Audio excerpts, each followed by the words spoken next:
pós-graduação. Ju, peraí rapidinho. Pronto, pode começar novamente? Pode começar? Certo. Então, boa tarde, pessoal. Como o Juscelio falou, né, nossa monitora agora do turno da tarde.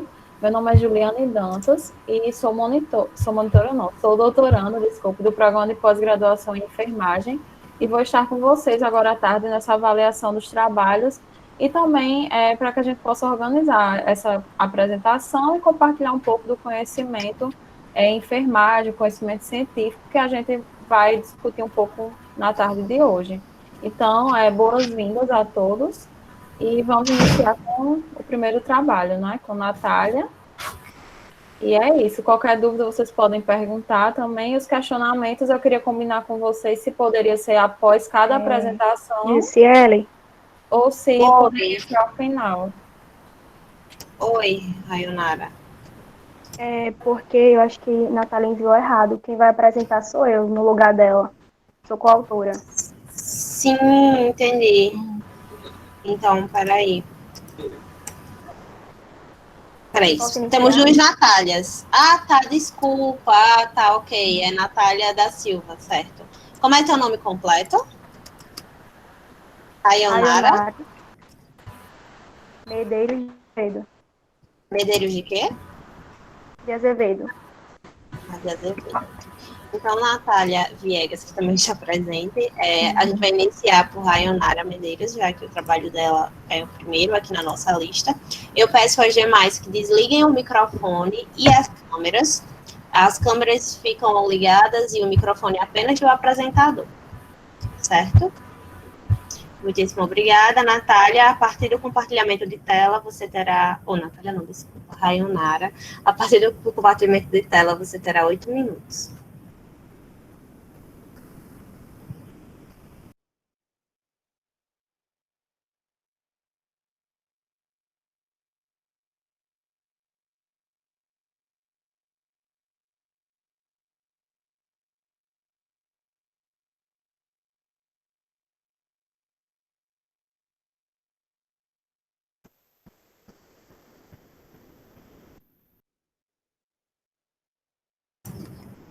Rayonara, pronto, agora foi. Eu ia dizer que não estava aparecendo. A partir de agora você tem 8 minutos, boa apresentação. E seu microfone está desligado. Boa tarde a todos. Estão me ouvindo? Sim, estamos ouvindo, sim. Boa tarde a todos. Eu me chamo Rayonara, sou docente do 4º período do curso de graduação em enfermagem da Universidade do Estado do Rio Grande do Norte. E eu trouxe como tema para a apresentação do resumo de hoje e as características sociodemográficas e clínicas de pacientes cardiopáticos. Este resumo tem como autora Natália da Silva Moraes e como coautoras Rayonara Medeiros de Azevedo, Maria de Araújo Guedes e orientação da professora Maria Isabel da Conceição Dias Fernandes. Então, inicialmente, a população brasileira vem passando por importantes mudanças sociais, econômicas e demográficas que refletem uma população mais obesa e sedentária. Então, consequentemente a isso, tem ocorrido um grande aumento de pessoas acometidas por doenças cardiovasculares, que destacam-se pelas principais causas de mortalidade, gerando elevado ônus econômico aos países. Então, neste contexto, mostra-se a grande relevância de se investigar o perfil sociodemográfico e clínico desses pacientes em busca de possíveis fatores temporais. Nosso objetivo foi verificar a associação entre as características sociodemográficas e clínicas dos pacientes com afecções cardiovasculares e os diagnósticos de enfermagem, estilo de vida sedentário e obesidade. Este é um estudo transversal, possui como método estudo transversal com abordagem quantitativa, realizada em 2019, com pacientes acometidos por afecções cardiovasculares, hospitalizados no interior do Rio Grande do Norte. Então, para a coleta desses dados, ela foi realizada com 36 pacientes adultos, possuíam como critério de exclusão pacientes que não possuíam condições físicas ou psíquicas para realizar a coleta. Foi realizada nas clínicas médicas e cirúrgicas do referido hospital, após a leitura do termo de consentimento livre e esclarecido. Como instrumento, a gente utilizou um instrumento que foi criado por nós mesmos, que possuía neles os dados sociodemográficos e clínicos dos pacientes dos sinais e sintomas dos diagnósticos de enfermagem, obesidade e estilo de vida sedentário. Os dados foram analisados a partir de estatísticas descritivas e inferenciais, e a pesquisa foi aprovada pelo Comitê de Ética em Pesquisa da Universidade do Estado do Rio Grande do Norte. Então, como resultado, nós obtivemos que a maioria dos pacientes era do sexo feminino, tinham companheiros e praticavam algum tipo de religião. A média de idade foi de 64 anos, com mediana de 5 anos de estudo e renda familiar de até 2 salários mínimos e 2 pessoas morando na mesma casa. Vocês estão me ouvindo? Estamos sim, pode prosseguir. Além disso, nós obtivemos como resultados que a maioria não consumia álcool ou cigarros, né? O que difere de uma parte dos estudos que a gente encontrou durante a discussão, onde a maioria dos pacientes que possuíam, eram predisponentes a doenças cardiovasculares, eles consumiam álcool ou eram tabagistas. Além disso, apresentaram uma mediana de internação de 4 dias no hospital, com média de peso de 76 kg e altura de 1,58 m. O índice de massa corporal foi de 29 e a circunferência abdominal de 106 cm. Então, nesse caso aí, a GNC de 29, ele evidenciou sobrepeso nesses pacientes e a circunferência abdominal de 106 centímetros evidenciou o elevado aumento dessas medidas nos pacientes pesquisados, né, onde o número máximo da circunferência abdominal pela OMS ele é preconizado, né, para mulheres de até 88 centímetros de circunferência abdominal e para os homens de até 102 centímetros. Então, além disso, nós obtivemos que a obesidade associou-se ao peso, altura, índice de massa corporal e ao tamanho da circunferência abdominal, né? Então, isso está ligado, essa ligação que ocorreu aí entre o IMC, peso e altura, e a circunferência abdominal, ela apresenta-se como um relevante indicador para os diagnósticos de sobrepeso, obesidade e a avaliação dos riscos de doenças cardiovasculares, né? Além disso, eu destaco que vários outros estudos, né, eles também confirmam que deve haver essa associação entre a circunferência abdominal e o IMC para se dar um diagnóstico mais preciso da obesidade ou do sobrepeso, pois apenas o IMC ele não consegue medir a gordura corporal do corpo, e sim só a massa corporal do corpo. Então, por isso que ele deve ser aliado a outro parâmetro, neste caso aí a circunferência abdominal, para a gente ter um diagnóstico mais preciso. Por fim, o diagnóstico de estilo de vida sedentário associou-se com o estado civil. Então, aí a gente percebe que os pacientes que tinham companheiros eram significativamente mais sedentários.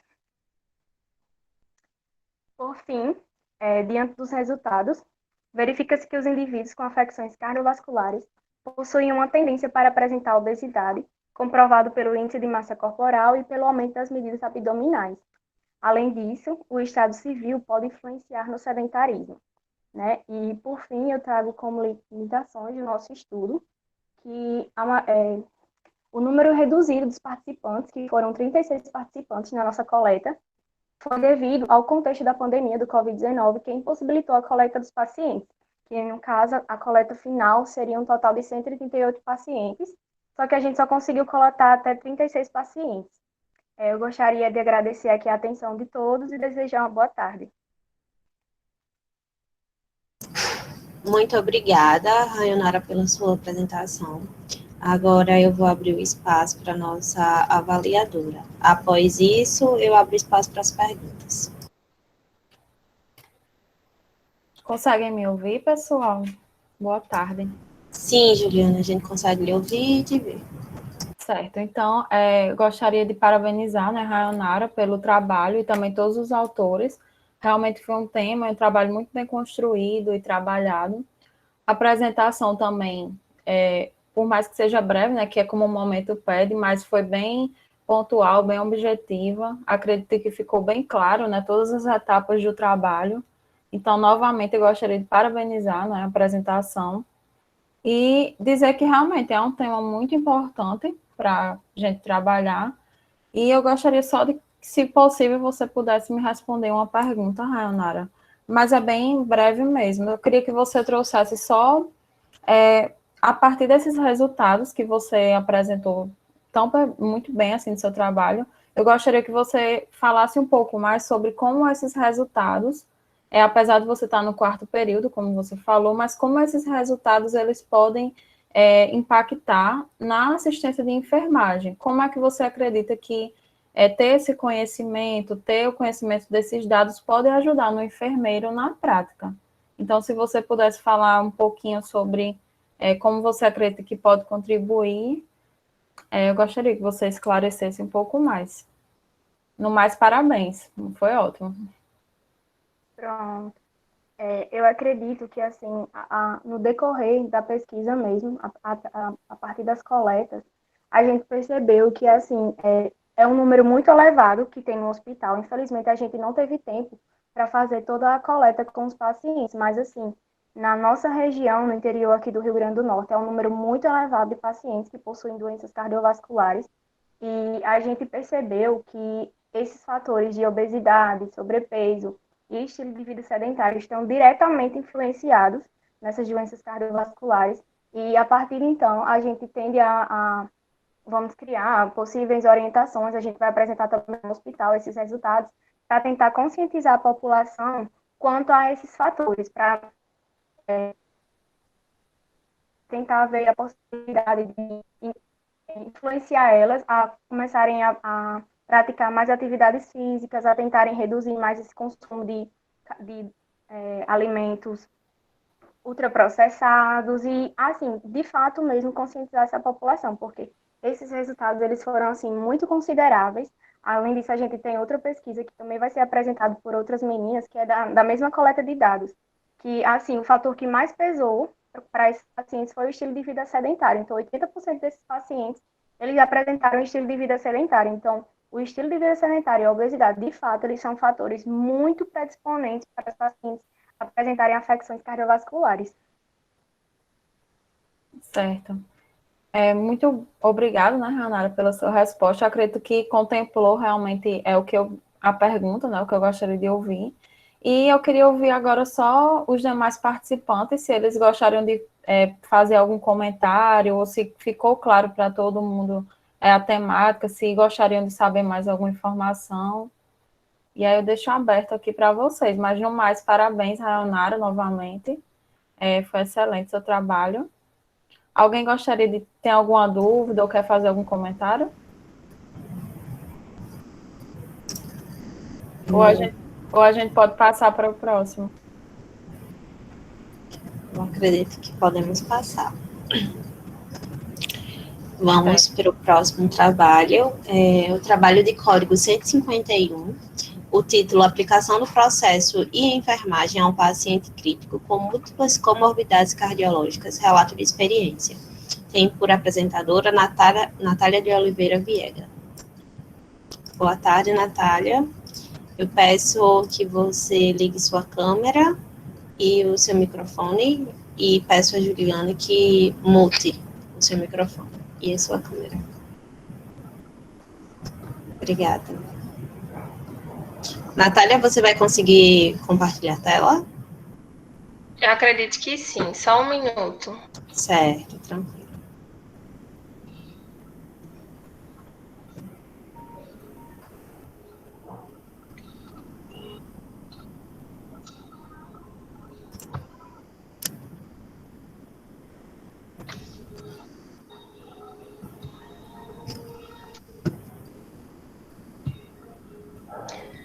Ju, você tinha como projetar o trabalho para mim, por favor? Não estou conseguindo. Só um instantinho, deixa eu abrir aqui. Jussiele, se quiser o projeto, tá aberto. Pronto. Aqui. Projeto, por favor, Lu. Obrigada. Consegui, Ju, deu certo. Deu.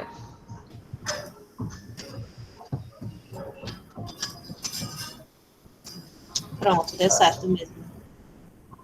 Tá, primeiramente, boa tarde, né? Peraí, deixa eu só ver se Natália, deixa eu só ver se deu certo. Agora você pode dar um Ctrl F, um Ctrl não, meu Deus, um F5 para aumentar a tela? Tá. Pronto. Então, a partir de agora, são 2h13, você tem 8 minutos para apresentar. Certo. Boa tarde a todos. Eu sou Natália de Oliveira Viegas. Sou enfermeira pela Universidade Universidade Federal do Rio Grande do Norte, a aplicação do processo de enfermagem ao paciente crítico com múltiplas comorbidades cardiológicas, um relato de experiência. Esse trabalho tem como coautores Thalia Rayana Ferreira do Nascimento, Bruna Roseli Dantas Silveira, Rafael Medeiros Santos, Maria Priscila do Nascimento Silva, sob a orientação da professora doutora Fabiane Rocha Baltarelli.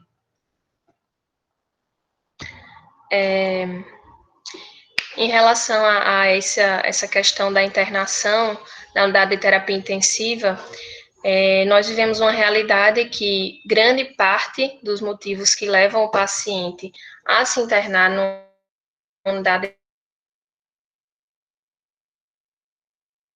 Natália, De terapia intensiva ainda são as doenças cardiovasculares. Travou, deu certo agora? Deu, tá, deu um Dá para pouquinho, ouvir? mas Tá me ouvindo? a gente escuta, mas está meio que travando. Mas dá para ouvir, sim. Acho que não interfere. Certo, qualquer coisa você só me avisa que eu repito, tá bom? Pronto, tá certo. Pode prosseguir. Pronto, nesse contexto do paciente crítico em unidade de terapia intensiva, um dos maiores motivos ainda são as doenças cardiovasculares, e por isso elas possuem uma grande relevância epidemiológica, devido ao seu alto índice de mortalidade, de morbimortalidade na população. E esses pacientes que são acometidos, muitas vezes eles desenvolvem agravos que necessitam de cuidados de alta complexidade. E nesse cenário é fundamental a atuação de nós, profissionais enfermeiros, né, pautada no processo de enfermagem, que vem como uma tecnologia para nos auxiliar, que proporciona permite que seja possível, né, que nós possamos prestar um cuidado de qualidade e bem direcionado para esses pacientes. Esse relato, ele baseia-se na vivência de discentes da graduação de enfermagem durante as atividades práticas da disciplina de alta complexidade da UFRN, que ocorreu no período de 17 a 19 de agosto do ano de 2018, onde foi aplicado o processo de enfermagem no cuidado de um paciente crítico de 62 anos de idade, que foi admitido na unidade de terapia intensiva com diagnóstico médico de infarto agudo do miocárdio, com e bloqueio atrioventricular. O primeiro dia de acompanhamento, ele se deteu ao histórico de enfermagem, que foi coletado através do prontuário do paciente e exame físico.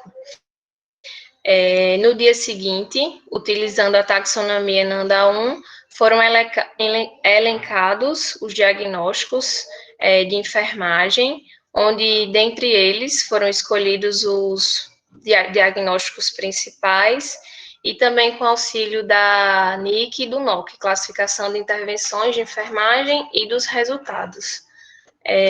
Foram construídos o plano de cuidados, o qual possuía os seguintes diagnósticos prioritários, né? O principal era o débito cardíaco diminuído, também o volume de líquidos excessivo e a integridade tissular prejudicada. Esses três foram elencados como os diagnósticos prioritários e, dentre eles, o débito cardíaco diminuído foi o principal. E, com base nesses diagnósticos, foram elencados os seguintes resultados, utilizando a taxonomia da NOC. Alcançar a eficácia da bomba cardíaca, o equilíbrio hídrico e a cicatrização de feridas.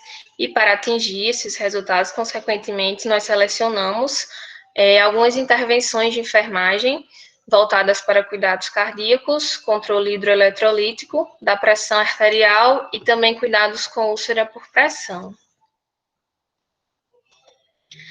E nesse contexto, o processo de enfermagem, ele se destaca como uma ferramenta que vem para tornar a nossa assistência, além de mais qualificada, também ele reverbera na questão da valorização da atividade do profissional enfermeiro, pois ele permite que seja possível prestar uma assistência de enfermagem de qualidade, baseada na ciência, e tudo isso reverbera na valorização tanto do profissional enfermeiro quanto no cuidado de qualidade que é possível prestar a esses pacientes, além de estimular o raciocínio clínico dos discentes, que desde sempre podem manusear as taxonomias NANDA, NIC, NOC,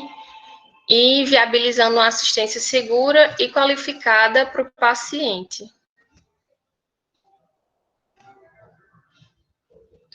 E, bom, é isso. Gostaria de agradecer a atenção de todos e, desde já, pedir desculpas pela questão da internet. Espero que tenha dado para todo mundo entender. E, se ficou alguma dúvida, podem ficar à vontade para perguntar. Obrigada, Natália, por sua apresentação. Teve só uma interferênciazinha no início mesmo, e durante, eu acho que quando você estava falando sobre o relato, mas deu para entender, sim, não foi nada que prejudicou o entendimento, não. A gente vai abrir o espaço agora para a Juliana e fazer as suas considerações e avaliações. Olá, bom, inicialmente eu gostaria de parabenizar a Natália pela apresentação. Acredito que estava bem tranquila, não sei se está nervosa um pouco, mas aparentou estar bem tranquila, assim, durante a apresentação. Muito bem construído também, o slide com todas as informações importantes para que pudéssemos entender realmente como você chegou aos seus resultados. E parabenizar de forma geral também o trabalho, né, que trouxe essa questão do processo de enfermagem aplicado a uma situação clínica mesmo muito importante. Então, eu só queria mesmo que você falasse um pouco mais, agora, né, depois de parabenizar, como foi para você, em especial, essa experiência de aplicação do processo de enfermagem na prática? Como você acha que quais são os ganhos, por exemplo, que ele pode trazer para você como profissional, como futuro profissional? Então, eu gostaria que você falasse um pouco sobre a experiência, né? Porque a gente sabe que, apesar de ser indispensável e realmente é o nosso método de trabalho, muitas vezes na prática a gente tem um pouco de dificuldade. Então, eu queria só que você falasse como foi mesmo a experiência e como foi realmente para você. Boa tarde, Juliane. Primeiramente, o ganho, né, para a profissão no geral e para nós enquanto enfermeiros, eu acredito que seja a valorização da nossa profissão, o respeito que o profissional enfermeiro ele conquista no local de trabalho a partir do momento que a assistência dele passa a ser totalmente baseada no método científico, que é o processo de enfermagem, e também se utilizando da SAI, né, da sistematização da assistência do enfermeiro. Então, eu acredito que o principal ganho é mesmo o respeito e a qualidade da assistência que vai ser prestada para esse paciente, porque o passo a passo do processo de enfermagem, ele permite que o enfermeiro preste uma assistência de maior qualidade.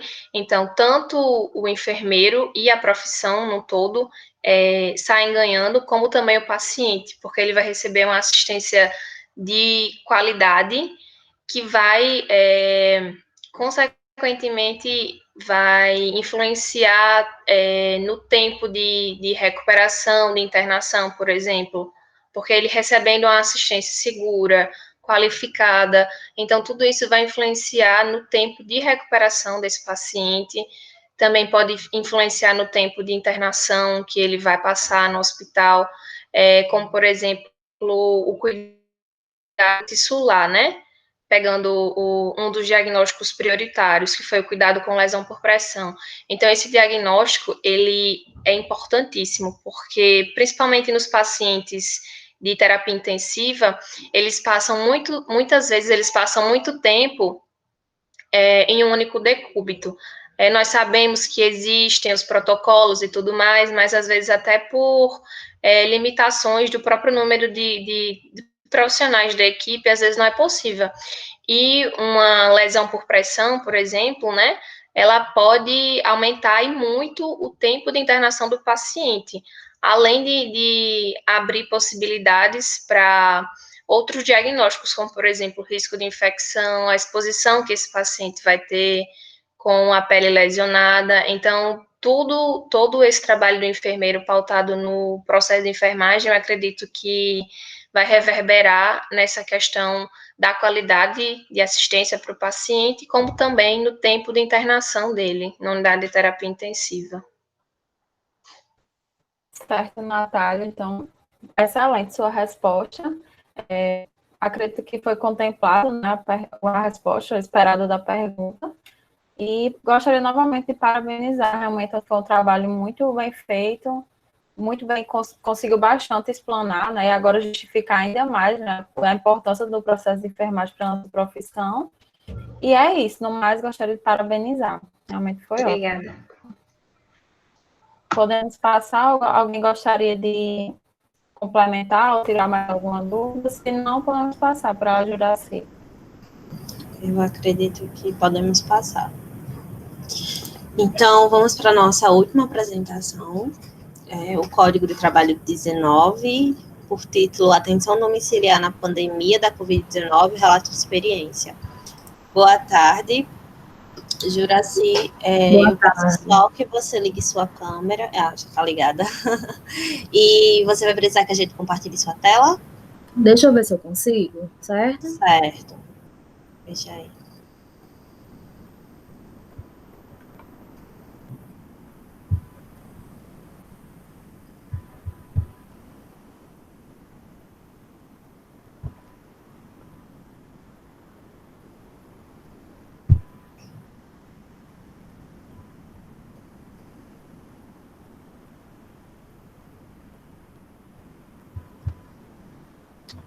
Tá aparecendo aí?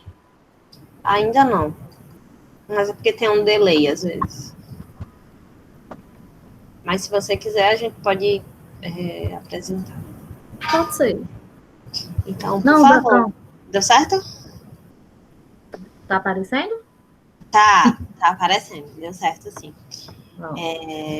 Eu desejo a você uma ótima apresentação. Você, a partir de agora, tem 8 minutos. São 2h26. Ok. Boa tarde a todos. É uma satisfação estar aqui com vocês, né, relatando a minha experiência na atenção domiciliar ao idoso na pandemia da Covid-19. Né, esse trabalho, esse resumo, ele foi desenvolvido por mim, por meio de Cielmar Alcântara e orientado pela enfermeira doutoranda Alexandra do Nascimento Cassiano, certo? Eu sou enfermeira da Estratégia de Saúde da Família de uma unidade básica do município de Parnamirim. A visita domiciliar, ela é uma tecnologia de saúde do SUS, né, que vem garantir um dos princípios da integralidade, da equidade, justamente aos pacientes que não têm a condição de ir à unidade de saúde, recorrer à assistência às suas necessidades de saúde. Então, ela acontece com o objetivo da manutenção da qualidade de vida desse paciente.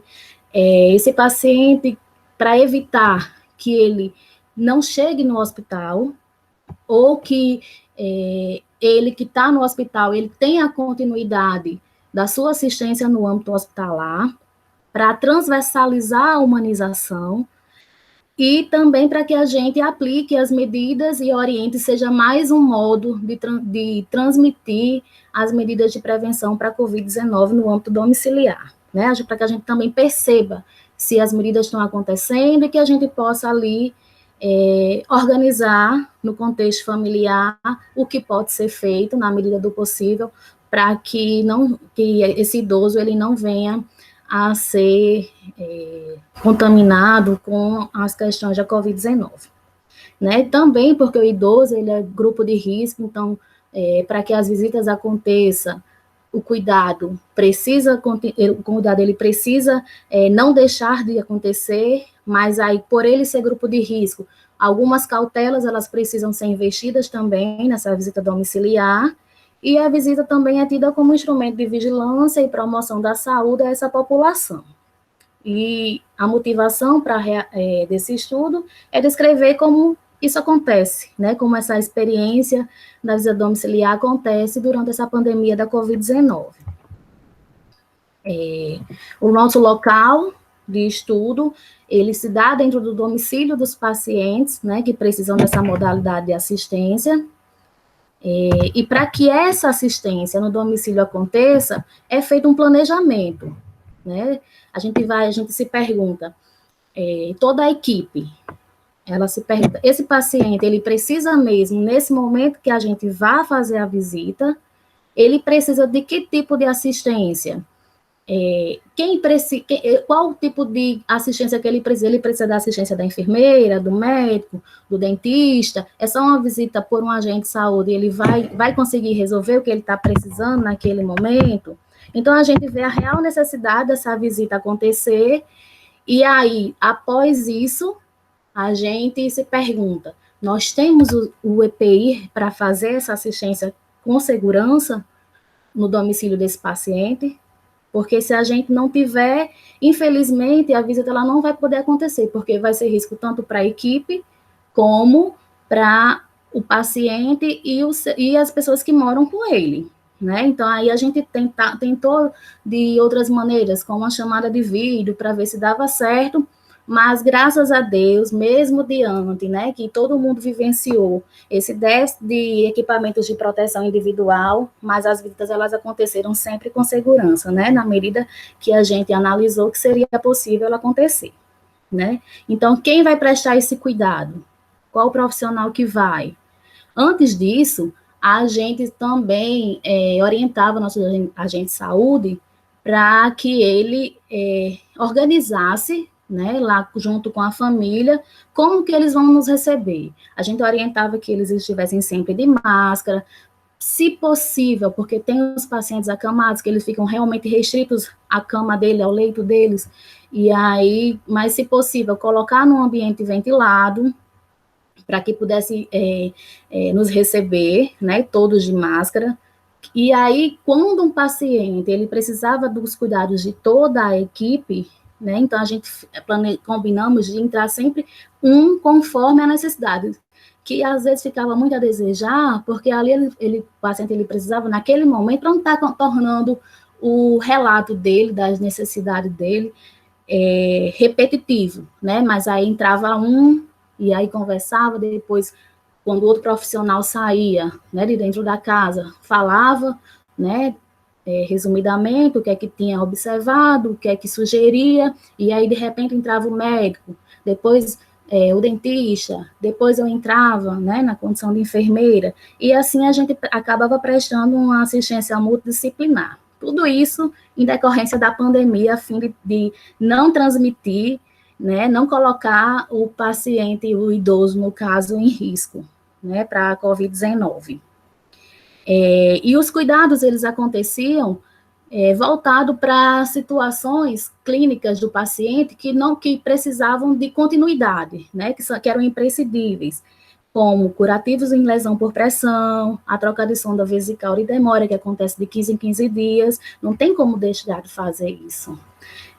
Administração de medicamentos por via parenteral, a gente tem idosos com erisipela, então precisava estar administrando a penicilina, avaliação multidimensional da pessoa idosa, quando a gente recebia alguma queixa, um familiar ia na unidade e falava alguma situação que poderia comprometer a qualidade de vida, a autonomia, a independência desse idoso, então a gente também fazia essa assistência domiciliar planejada, reavaliação de processos terapêuticos, aí chegava um familiar com relato, ou o agente de saúde trazia essa demanda, olha, o paciente, ele está com a pressão, não está conseguindo manter os níveis pressóricos normais, está tomando a medicação, mas mesmo assim não está conseguindo. Então, a gente ia também ao domicílio, quando não conseguia fazer, muitas vezes a chamada de vídeo, ela era possível, só que aí a família não tem telefone, ou não tem telefone, não tem internet, então, infelizmente não, felizmente a gente tinha que ir, né, também com todos os cuidados, até o domicílio, avaliar, né, e orientar condutas para que isso não acontecesse, né? E deixa eu ver aqui mais. Juraci, Oi? você tem 1 minuto para finalizar. E as campanhas de vacinação, que foi, mesmo na época da pandemia, foi um sucesso da influenza, nós conseguimos vacinar 98% dos nossos idosos, né, com exceção dos que realmente não queriam de jeito nenhum a questão da vacina, né, e os acamados também. E aí a gente conclui muito satisfeito, né, ciente que a visita domiciliar ao idoso é uma conduta que requer planejamento, realmente, visando a implementação da prevenção da transmissão do coronavírus, sem prescindir da continuidade dos cuidados. Muito obrigada, espero que tenha sido esclarecedor. Muito obrigada, Juraci, por sua apresentação. Com certeza foi bastante esclarecedor. Agora eu abro espaço para a avaliadora Juliana. E pode encerrar a sua apresentação. Tá. Obrigada. Bem, inicialmente, né, eu gostaria de parabenizar a Juraci pela apresentação. Conseguiu trazer, eu acredito que, bem a essência mesmo de como foi a experiência. A gente pôde perceber realmente como foi a experiência para você no momento que você ia relatando o seu trabalho. Então, eu gostaria novamente de parabenizar, né? Foi bem, apresentou bem segura, realmente, todo o trabalho. E também a temática, né? Com certeza, bastante atual do momento que nós estamos vivendo atualmente. E eu acredito que, com certeza, foi um trabalho que trouxe muitos desafios para a equipe, mas que, com certeza, no final, pela foto deu para perceber que vocês realmente conseguiram atingir os objetivos propostos e com certeza deve ter trazido contribuições mesmo para vocês enquanto equipe. Acredito que ficou bastante claro realmente a descrição da sua experiência. Eu queria só que você falasse um pouco mais sobre como era a resposta dos idosos no momento da visita de vocês, porque acredito que alguns ficaram bastante preocupados, né, com a questão da pandemia e tudo mais. Eu queria saber só, assim, a título mesmo de curiosidade, para contribuir um pouco mais como era a resposta deles à visita domiciliar de vocês enquanto equipe e como a experiência, de uma forma geral, né, que é uma experiência ímpar, estamos vivenciando uma pandemia, um momento que muitas pessoas nunca vivenciaram em outro momento da vida. Então, eu gostaria que primeiro saber, né, como é que os idosos reagiram às visitas durante esse período e como essa experiência ela vai contribuir para futuramente, né, os próximos cuidados de vocês enquanto equipe com essa população. A mudança, assim, que eles perceberam foi em decorrência, eu vou dizer a vocês, do uso do EPI, porque as visitas elas aconteciam, geralmente, a gente sem máscara, né, conversando, abraçando, apertando na mão, e isso ficou, não acontecia. Então, assim, quando eles viam a gente chegar, todo mundo de touca, de máscara, e sem poder nem apertar a mão, e alguns que a gente tinha uma certa mais intimidade, né, a gente até abraçava, como uma visita normal acontece, né, só que a nossa era direcionada a questões de saúde. Então, assim, então a gente teve esse meio distanciamento deles, até em termos afetivos, e os familiares também, isso veio dos pacientes. Dos familiares, eles ficavam meio receosos, sim, né, porque a gente estava lá, a nossa unidade, ela presta assistência aos casos suspeitos, e a gente está lá com esses pacientes também, então eles ficavam meio receosos, mas a dinâmica como as coisas aconteciam, né, às vezes eu ia sozinha para a visita, o médico ele ia só, o dentista fazia só, quando o paciente ele necessitava de todo mundo, aí ficavam um entrando, e assim, com o tempo eles foram ficando seguros com relação ao nosso atendimento, que viu que a gente estava agindo de forma responsável e cuidadosa, e deu tudo certo. Mas teve certos receios, assim, mas que com o tempo eles foram se acostumando a essa nova dinâmica de atendimento. É isso. Entendi. Ju, deu uma travada. Desculpa, Juraci e Juliane, deu uma travada. Em que momento? Não, é Juliane. Assim. Ela tá travada. Deixa eu desligar, eu vou ligar novamente. Melhorou? Melhorou. Pronto. No mais, parabéns mesmo, assim, como eu já falei, né, eu acredito que realmente tenha sido uma experiência, como para muitos profissionais que estão na assistência, é uma experiência desafiadora, mas acredito que, com certeza, o trabalho de vocês trouxe muitas contribuições para a saúde dos idosos e também para vocês enquanto equipe. Então, de forma geral, eu acredito que contemplou, né, a sua resposta contemplou o que eu já esperava de pergunta. E gostaria de agradecer, né, em nome de todo mundo, já que você está à frente, assim, da assistência a todo mundo, pelo cuidado mesmo dos profissionais a nós nesse momento tão difícil. Então, no mais, eu gostaria de agradecer a presença de todos. Se alguém tem algum questionamento ao trabalho apresentado, podemos encerrar. Ou algum comentário queiram fazer sobre os trabalhos apresentados hoje? Isso. Os informes já foram dados em relação aos certificados. Caso alguém tenha alguma dúvida em relação ao evento, vocês tanto podem estar procurando pelo Insta do Caju, que é o centro acadêmico, tanto pelo e-mail da jornada ou e-mail do centro acadêmico. Como Juliane falou, se alguém tiver mais alguma pergunta ou mais algo a acrescentar, esse é o momento. Se não, as nossas apresentações foram encerradas, né? A gente finalizou com a apresentação belíssima de Juraci. E eu quero muito agradecer pela presença de vocês. E se podemos tirar uma foto? Se sim, eu peço só que vocês liguem as câmeras. Sim. Deixa eu ver só se as meninas vão poder ligar. Juraci, a sua câmera não está ligada. Tá ligando, pronto. Tá ligada. Ligou. Então, vamos lá de print. Luciana, você vai conseguir? Vai. Vamos lá. Peraí, Juliane deu uma travadinha. Deixa eu ver se ela... Pronto. Pronto, Ju. Pode ficar assim. Vamos lá. 1, 2, meia aí já. Pronto. Eu acredito que a gente vai estar postando no Instagram do Caju. E muitíssimo obrigada, gente. Um bom domingo e um bom feriado. Sim, Tchau. bom feriado a todos. Tchau.